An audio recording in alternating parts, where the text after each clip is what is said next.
Hello you, welcome to Geekism, and welcome to Update 9 of Planet Coaster 2. That's right, it's here today. I'm pretty sure when this video goes out. I'm actually recording this just before a work trip, and this comes out just after the work trip, I think, so I'm a little bit confused with dates and stuff, but as far as I know, this comes out at the same time as the update. Thank you to Frontier for letting me get a little bit of early access on this to get this ready for you. So first things first, we're putting down some arcade machines. So as you can see here, I've already got some arcade machines. I made them using the gift shops.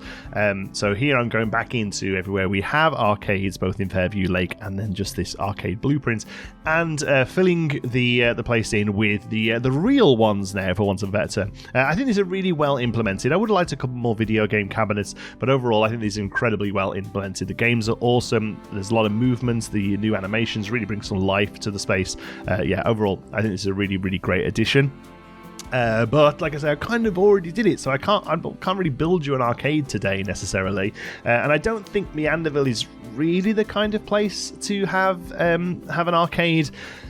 Maybe, like, can anyone think of any like examples of like really highly themed arcades? Maybe you'll have to let me know in the comments if there is, and I can go and reference. I know some places do. I think Universal Studios has one near the Mummy ride, but it always feels a little dated and a little out of place, so I don't know whether or not a sort of brand new for 2026 park like Meanderville is aiming to be would necessarily have them. So I don't know whether it's the sort of thing I can go and put into there.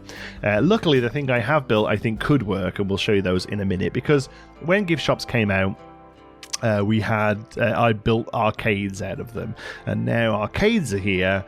We've got to build the next thing. So so we're actually going to use some of the arcade machines to make pseudo Midway games, which I think is a lot more usable in a lot of different parks. Arcades are sort of set to a certain sort of budget and time frame that a lot of newer modern parks and higher budget parks aren't, whereas I think Midway can pretty much find its home anywhere, really. So here's what we're doing. We have the ski ball, we have the hoop throw, ring toss, I guess is another name for it, and we have the what was the other one? The whack-a-rat, or you know, it's King Coaster in this, but you know, whack them down. And I think all three of those work quite well as a Midway game. So that's what we're going to do here, build some little Midway stalls. These will be on the workshop. It's not very often I build something that's so self-contained like this, so when I do try and throw it up there. So yeah, these will be on the workshop. As to when, I'm not sure, because I can't actually access the workshop as I'm recording this, because I'm in like a beta external link of the game that, you know, that makes it's not connected to the internet or what have you, because spoilers. So I'll get it up as soon as I can. But yeah, I'm really happy with these. There are a couple of different types of Midway, obviously, and I think the ones that we're all kind of thinking of and would like to see in the game at one point is the games where there is a long counter, and then behind the counter is multiple versions of the game that you can stand and play.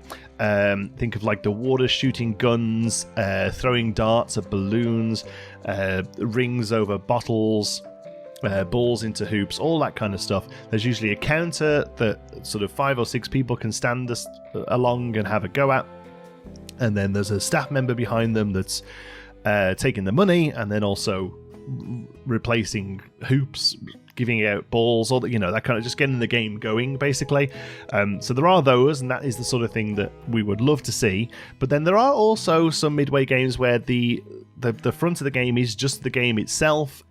Sometimes they have a stool, depending on what the game is, and you can kind of just sort of access them, and there will still be a staff member, but they're sort of outside of the structure, still taking the money, still sort of running the game, but they don't have to necessarily be behind the counter. And I feel like all of these games that we're using here works kind of well for that sort of Midway.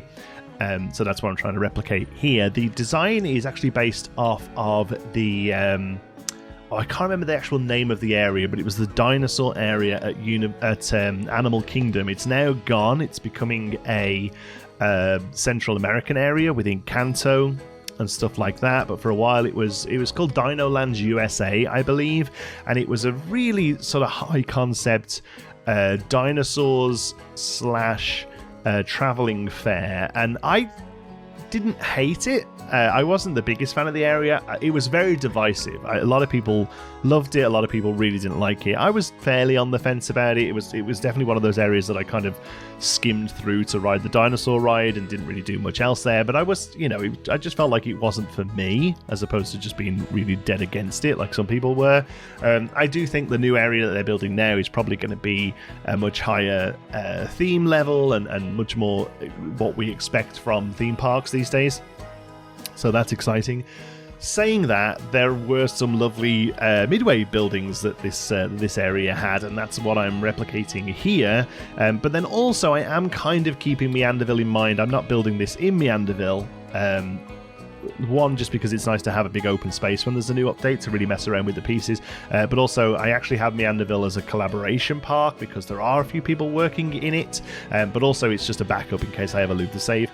But when you're in a beta version of the game for these early access periods, all of that sort of stuff is unavailable, so I'm actually locked out of Meanderville for a few days to get this video ready for you. These are the things we do as YouTubers to provide this content. So this is inspired by the Dinoland USA Midway, but then I'm trying to keep it so that it could be placed down in Meanderville and still look the part, because whilst arcades aren't necessarily a thing that you find in higher budget theme parks, Midway very much certainly still is. The Jurassic Park area of Universal Studios has a good Midway. I don't know about Epic Universe having one or not. I haven't been and I haven't noticed one, but again, it's just something I don't really feel like it's out of place. These things very often generate a good chunk of revenue for parks, even high budget parks where you're spending a lot of money to get in. These really do add quite a bit. So yeah, this was fun to build. I haven't really got much else to say about it, apart from, arcades in general. They seem to have been very well received. I'm actually recording this audio just as the announcement has gone out. So people are seeing it and seemingly very impressed by it, honestly, and I think more so than just arcades themselves, they're all very impressed by the parade spoiler teaser, I guess, at the end of the video. I'm also very excited for that as well. I think that's going to be a real great addition. It's going to be nice to have something that's sort of truly new to the series, because arcades, whilst in how fleshed out they are, very new, we have had the claw grabbers and the fortune tellers from Planet Coaster 1, and so those alongside custom assets, we were able to make pretty good looking arcades, but now having them actually function, having the guests run through them and do stuff is quite new. But technically I wouldn't really call it a brand new feature. I think it's just a very fleshed out version of the feature, whereas parades, I think, are one of the truest new features we've had in the game since, arguably water parks, I guess. Like, everything else has kind of been like variations on a theme, the new path tools, scalable scenery, attaching animatronics to the platforms, that kind of thing. Like, all great features, but still sort of variations on scenery. Gift shops were already in Planet Zoo, restaurants were already in Planet Zoo. So I feel like water parks were like a big new feature for Planet Coaster 2. I feel like parades are the next big new feature from Planet Coaster 2. So it's really exciting stuff. I'm very looking forward to seeing how they implement them. I do think it is going to sort of live or die on how well they're implemented, really. If it's just sort of like a track ride that you place down next to path, that's not great. But if you can place them on the path and guests will step out of the way for them, excellent. I'm very excited to see what we're going to be able to do with them. As soon as we are able to show it for you, we will. So there you go. The first one was Rainbow Rollers. That's then been duplicated. I didn't get footage of the other roofs because it's just a bit of scenery. But we have 3 different types here. They will go onto the workshop. Might do more of these as well. I'd like to try and do a round one, more like a hook-a-duck kind of style one. I'm not too sure which of the in-game games will work for that, but that is something I'm going to look at doing as soon as I've got a bit more free time. Again, a little bit of a shorter video, this one, because it is sort of bookended by a work trip, I'm afraid. So, but yeah, thank you to Frontier for letting me get early access for this. I'm very excited for arcades, excited to see what people do with them. Can't wait to see what people hide them in to make other cool looking things. And yeah, it's a good update. Looking forward to parades. Thanks so much for watching. Love you all to bits. Until the next one, be good.